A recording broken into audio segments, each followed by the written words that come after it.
안녕하세요, 부공입니다. 오늘은 동적 자산 배분 전략 중에 수익률이 가장 높은 전략을 하나 소개시켜 드리려고 합니다.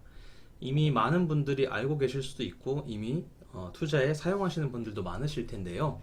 한번 보겠습니다. 어떤 전략인지. 네, 바로 VAA라는 전략입니다. 자, 이 전략에 대해서 우리 그 구독자분이 요청을 주셔가지고 이 전략에 대해서 궁금하다, 좀 알려달라 하셔서 조사를 했는데 저도 조사해보면서 이 전략에 대해 굉장히 큰 흥미를 느끼게 됐습니다. 자, 보실게요. 자, 일단 바우터 켈러라는 분이 만드신 전략인데 이분이십니다. 많은 분들이 투자를 하고 계시기 때문에 도대체 어떤 분이신가 궁금을 해서 봤는데 네, 이런 분이시더라고요. 제가 일전에 말씀드렸던 듀얼 모멘텀 전략을 계속 업그레이드 하시면서 계속 새로운 전략을 내놓고 계신다고 합니다. 나이가 많으신데도 불구하고 계속 이렇게 좋은 전략들을 만드시는 거 보면 정말 대단하다는 생각이 들고요. 자, 이 전략은 글로벌 시장 상황이 나빠지면 빠르게 현금으로 전환하는 전략이에요. 그러니까 빠르게 현금으로 전환한다는 건 그만큼 리스크를 줄인다는 거죠. 그러니까 그래서 MDD가 남나 봅니다. 수익률은 좋고. 한번 보실게요. 자, 조금 내용이 어려울 수는 있는데 차근차근 설명드리겠습니다. 자, VAA 전략은 우선 공격자산과 안전자산이라는 게 있습니다. 자, 밑에 보실게요. 공격자산은 미국 주식, 선진국 주식, 개도국 주식, 미국 종합채권 이렇게 네 가지고요. 안전자산은 미국 회사채, 미국 중기채, 미국 단기채, 국채죠. 이런 이제 안전자산 세 가지랑 공격자산 네 가지로 되어 있는데, 자, 공격자산 4개 모두의 모멘텀 스코어가 0 이상인 경우에 모멘텀 스코어가 가장 높은 공격자산에 투자한다. 자, 이 모멘텀 스코어가 뭐냐면, 자, 요건 조금 설명이 복잡해서 제가 뒤에서 말씀을 드릴게요. 어쨌든 간에 각각의 모멘텀 스코어를 구한 다음에 그 모멘텀 스코어가 4개 모두 0 이상인 경우에는 그 중에 가장 수치가 높은 거에 투자를 한다는 겁니다. 하나에만요. 뭐 예를 들어 미국 주식이 모멘텀 스코어가 가장 높다면 여기에만 투자를 다 한다는 겁니다. 근데 반대로 공격 자산 중 이 4개의 자산 중에서 하나라도 모멘텀 스코어가 0 이하인 경우에는 이 세 가지 자산 중에서 모멘텀 스코어가 가장 높은 안전자산에 투자한다는 겁니다. 그러니까 이 세 개 중에 모멘텀 스코어가 가장 높은 자산에 투자를 한다는 거죠. 그러니까 결국에는 공격자산 중에 하나에 투자하든지 아니면 안전자산 중에 하나에 투자하든지 그렇게 투자를 한다는 겁니다. 모 아니면 도. 그러니까 지금 글로벌 시장이 좋으면은 공격자산 중에 제일 잘 나가는 자산에 투자하고, 글로벌 시장이 조금 불안정하다 싶으면 안전자산 중에 제일 잘 나가는 자산에 투자한다는 겁니다. 자, 그러면 평균 모멘텀 스코어가 도대체 뭐냐? 자, 이 VAA에서는 1개월 전, 3개월 전, 6개월 전, 12개월 전 그 주가에다가 이 배수를 곱하는데요. 1개월 전에는 12배수, 3개월 전에는 4배수, 6개월 전에는 2배수, 12개월 전에는 1배수를 곱합니다. 1개월 전에 12배수를 곱한다는 건 그만큼 최근의 주가 지수를 더 중요하게 생각한다는 거죠. 최근에 가까울수록 더 배수가 크잖아요. 그래서 가장 최근의 흐름을 중요하게 생각하겠다 이거고.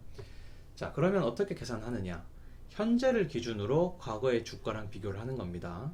현재 만약에 1,000원이라면 자, 1개월 전은 11,000원인 경우 비교를 하면은 1,000원 차이가 나잖아요. 1,000원은 만원 기준에서는 10%인데 현재가 1개월보다 가격이 낮기 때문에 마이너스 10%입니다. 그 다음에 3개월 전과 비교하면 금액이 똑같죠? 주가가 똑같으니까 0%, 수익률은 0. 6개월 전은 9,000원, 만원이니까 1,000원 차이가 나죠? 역시 10%라서. 그런데 현재가 더 비싸기 때문에 10% 플러스고요. 12개월 전은 8,000원, 만원, 2,000원 차이가 나죠? 만원 기준으로는 20%니까 현재가 더 비싸서 플러스 20이 되는 겁니다. 그럼 이 배수랑 수익률을 곱하는 거예요. 곱하면 스코어가 나옵니다. 자, 마이너스 10%는 계산해주면 마이너스 0.1이 되죠. 마이너스 0.1 곱하기 12는 마이너스 1.2. 자, 이렇게 각각의 스코어를 더하는 겁니다. 그러니까 더하면 바로 모멘텀 스코어가 나오는데요. 마이너스 0.8로, 자, 이거 같은 경우에는 지금 어떤 ETF인지 모르겠으나 모멘텀 스코어가 0 이하기 때문에 이런 경우에는 이제 안전자산 중에서 들어가게 되겠죠. 이해되시나요? 1개월 전, 3개월 전, 6개월 전, 12개월 전. 1개월 전에 가장 높은 12배수를 해준다. 그 다음 3개월 전에는 4배수, 6개월 전에는 2배수, 12개월 전에는 1배수. 이렇게 본다는 겁니다. 자, 이게 바로 평균 모멘텀 스코어를 계산하는 방법이고요. 자, 이런 식으로 이 VAA 전략의 성과를 한번 살펴보겠습니다. 이런 식으로 굴리는데요.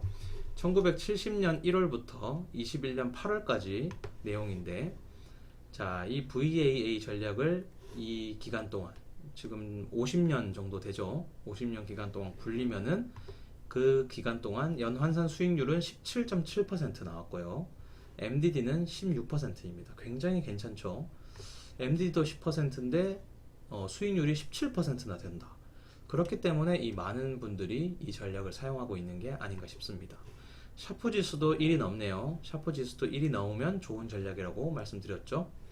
수익 나누월이 76%가 된다는 것은 그래도 이제 12개월 중에 그래도 한 8, 9개월 정도는 수익이 난다는 거죠. 8개월 정도, 9개월 정도 수익 나고 1년에 한 석 달 정도, 석 달, 넉 달 정도는 손해를 본다. 이렇게 보시면 되겠습니다.